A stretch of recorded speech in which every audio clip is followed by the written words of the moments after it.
Hi guys, my name is Chase. I'm a student assistant here at Warren County Public Library, and I'm also a junior at Greenwood High School.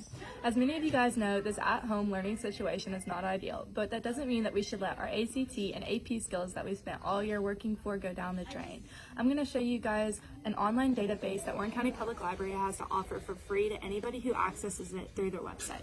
So you're just going to search up Warren County Public Library, and from there you're going to click on the website.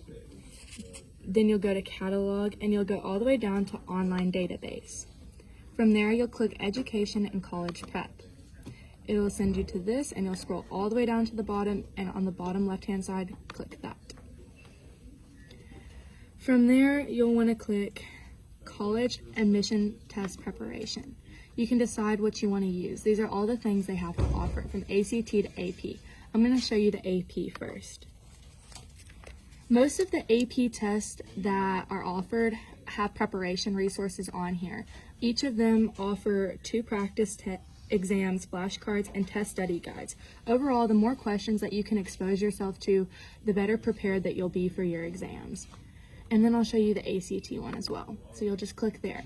For each of the subjects in the ACT, they have a preparation tutorial that goes over the skills that are tested in that section, and they also offer 4 practice exams for each section of the ACT. Overall, all these resources are especially great during this at-home learning time to keep your skills sharp.